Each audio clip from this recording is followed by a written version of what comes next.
오늘도 퀀트 양승을 위한 수학에 대해서 말씀을 드리겠습니다. 오늘은 총 이윤과 총 수입, 총 비용이 우리가 경제학에서 굉장히 좀 중요한 사항이죠.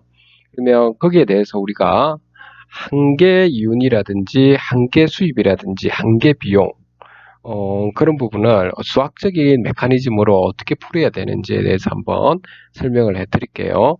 그래서 어떤 신문을 읽는다든지 이렇게 했을 때, 그 신문에 있는 그 내용들을 그 어떤 수치적으로, 이렇게 만들어낼 수 있다면 여러분들이 좀 더 체계화를 시킬 수가 있을 겁니다.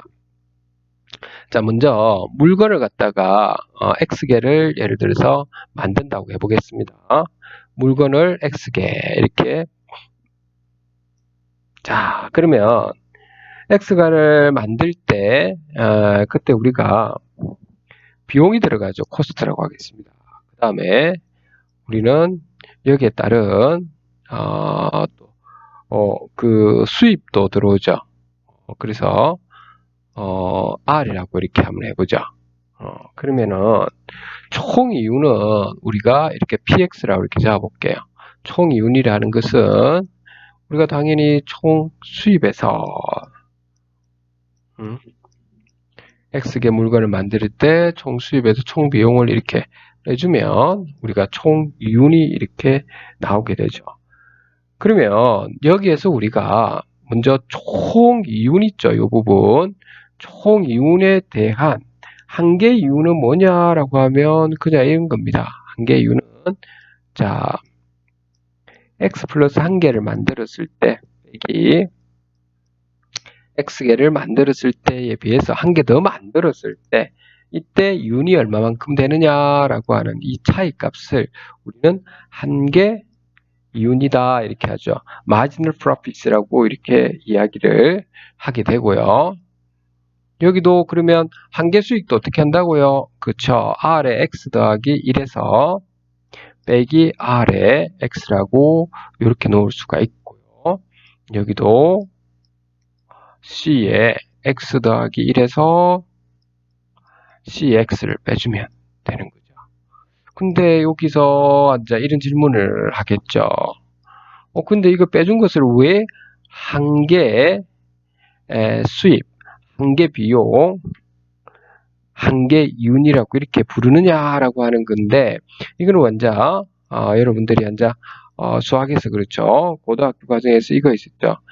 F의 X 더하기 H 값은 대략적으로 fx에서 다시 fx에서 더하기 f 프라임의 요 x 곱하기 뭐 있습니까? h라고 이렇게 적으면 되죠. 나중에 리미트를 붙이면 프라임 x가 되듯이 요것이 우리가 대략적인 값이 이렇게 나오잖아요. 그렇죠? 그래서 이제 여기 넘겨주면 여러분들 f에 x 더하기 h 빼기 여기 fx가 이렇게 되는 거죠. 이것이 f'의 요게 x의 h인데 요때 h를 그럼 뭘로 둔다는 겁니까? 단위를 h로 단위 둔 거니까 여기서 우리 단위는 한 단위 물건을 한 개 들어가기 때문에 단위수가 들어가는 거죠. 그래서 1을 넣어주면 이렇게 들어가는다라고 하는 거죠. 그러면 이 부분이 결국에는 뭐라는 거죠? 이 부분이 뭐라는 겁니까? 그쵸? 이 부분은 뭐라고 할 수 있죠? 이 부분. 그렇죠? P'에 뭐라고요? 그쵸? X라고 이렇게 둘 수 있다. 오, 그렇구나. 여기는 R'에 X라고 이렇게 둘 수 있는 거죠. 이거는 뭐다? C'에 이렇게 X라고 이렇게 우리가 둘 수가 있는 겁니다.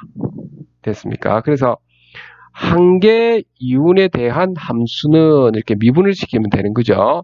총 이윤이라고 다시 할게요. 총 이윤이라고 하는 부분은 총 수입에서 총 비용을 뺀 건데, 근데 요걸 미분을 해주면 요것을 px를 미분을 해주면 p'x는 한계 이윤은 r'x라는 한계 수입에서 한계 비용을 빼주면 된다라고 하는 거고, 게다가 최대 이윤을 얻으려고 하면 P'X가 0일 때, 즉 극대를 가질 때죠. 극대 값을 가질 때. 그러면 다시 말해서 R'의 X값하고 C'의 R'의 X값하고 C'의 X값이 같을 때 한계 수입 함수랑 한계 비용 함수가 같아질 때 이때 최대 이윤을 얻게 되는 거죠. 최대 이윤을 얻게 되는 거죠. 자, 이렇게 우리가 바라볼 수가 있다라고 하는 거죠. 자, 된 것 같고요. 그 다음에 이것을 바탕으로 해서 그러면 평균 비용은 우리 small cx라고 하겠습니다. small cx는 우리가 평균 비용을 아까 전에 물건을 x게 만들어낸다 했으니까 x분의 그 총 비용 있죠. 총 비용을 large cx를 이렇게 나눠주면 한 개당 비용이니까 이 평균 비용이다 이렇게 하는 거죠. 그러면 여기 평균 비용을 요거 미분을 한번 시켜주게 되면 평균 비용을 미분 그러면 분모는 x제곱이 나오죠. 그쵸?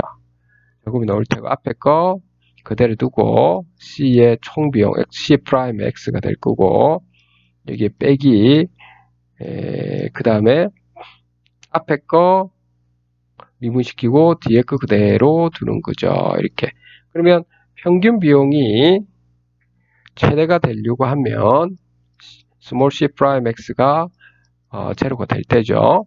그렇게 해주면 이 말은 다시 말해서 여기에 있는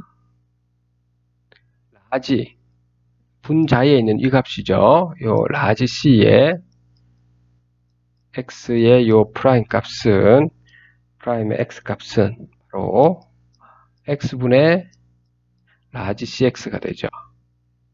다시 말해서 여기가 small cx 값으로 나오는 거죠. 다시 말해서 여기 한계 비용이죠. 이 한계 비용이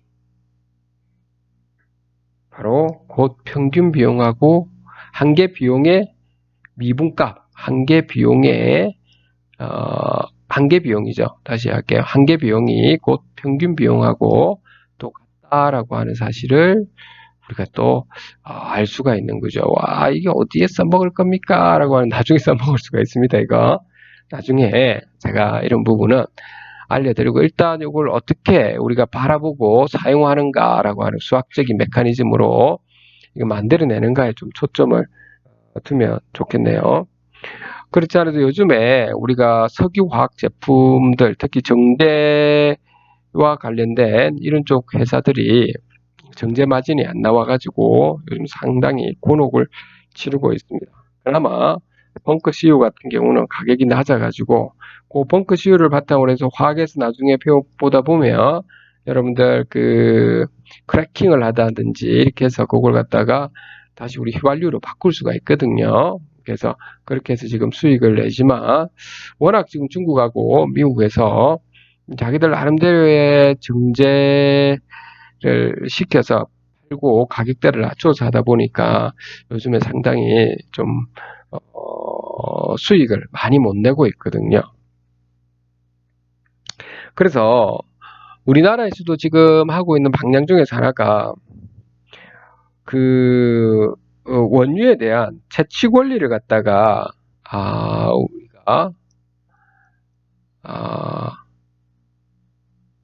채취 권리 자, 이런 부분을 이제 집중적으로 진행을 하려고 하고 있습니다. 일종의 옵션이 되겠습니다. 이제 그거를 수학적인 모델링으로 오늘은 설명을 좀 해주도록 할게요. 자, 원유를 갖다가 채취를 한다고 할 때 y는 ft, 자 시간 t에서 t 지점에서의 원유 유입량 비율이라고 할게요. ft는 t 지점에서의 원유, t 시간 지점에서의 t 시점에서 원유 유입량 비율이라고 이렇게 든다면 그러면 시간이 K 시간까지 지났을 때의 원유의 양은 인테그럴 이렇게 다른 거죠. 당연히. 제로에서 어디까지요? K까지. 그쵸? 원유 유입량 비율이기 때문에 FT에다가 뭐 원유를 DT 시간 지났을 때 원유량은 이렇게 해줘. 요만큼 원유량이죠. 그걸 적분을 해주는 거죠. 이렇게 해줘야 우리 시간 T 동안에 벌어지는 바로 원유의 양이 되는 거죠. 그렇죠. 원유량. 근데 정유회사에서 보통 그 K년 동안에 그 원유 채취할 수 있는 권리를 갖다가 판매를 한다고 합시다. 원유 채취 권리를 판매를 한다고 했을 때 그 원래는 예를 들면 사우디아라비아 같은 데서 자기들이 그 원유 채취 권리를 원유를 채취해 가지고 하는 거를 우리 한국 사람들 보고 너희들이 판매할 수 권리를 주겠다라고 하는 거죠.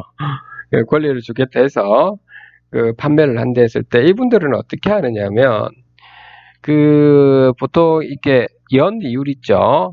복리에서의 연이율이 그러면 지금 R%라고 이렇게 놓도록 하겠습니다. 그러면 이렇게 원유를 TI 시점에서 시간이 TI 시점에서 단위 시간 동안에 원유를 뽑아낼 수 있는 양을 FTI의 델타 T 값으로 이렇게 되는 거죠. 그쵸?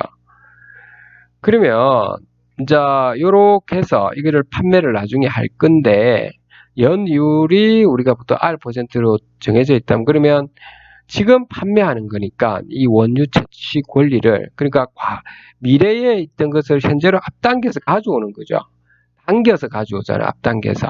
그러니까 미래 가치를 현재 가치로 가지고 온다 이 말인 거죠. 그러면 현재 시점에서 팔아야 되기 때문에 현재 가치로 그러면은 여기 얼마가 되느냐라고 하는 거거든요. 그럴 때 현재 가치로 따질 때 우리가 원유의 총량은 제로에서 어디까지요? K년 동안에 채취할 수 있는 권리 여기 FT 여기 DT를 한다면 뭘 곱해줘야 되나요? 그쵸? 저번 시간에 이야기했던 이 값에다가 그래서 마이너스 값 해줘야 되죠. RT 값을 이렇게 곱해주는 거죠. 요거죠. 그래서 적분해 줄 때 우리가 이 익스포넨셜의 마이너스 RT를 이쪽에 DT 안에다가 넣어줘도 상관없죠. 앞으로 가져오도. 그래서 이렇게 해주는 부분이 원유 채취 권리에 대한 판매권을 계산할 수 있는 겁니다. 연속 등탕에서.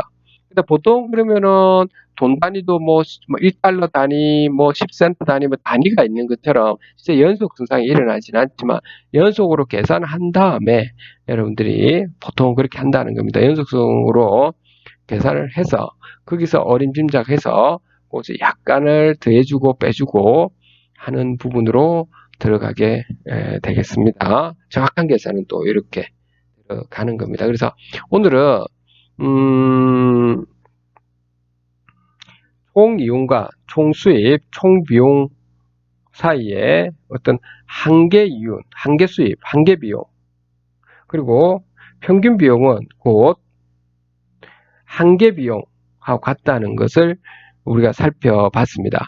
그것이 우리가 미분에서 어떻게 적용을 하는가라고 하는 건데 이런 건 아마 여러분들 처음 들었을 것 같은데 잘 요거 숙지를 해서 한번 어떻게 이게 경제에 있는 흐름을 수학적인 메커니즘으로 이렇게 한번 표시할 수 있을까를 한번 여러분들 고민해 보시고 하면 많은 도움이 되실 거라고 봅니다. 오늘 여기까지 하도록 하고 또 다음에 또 좋은 또 강의를 하도록 할게요.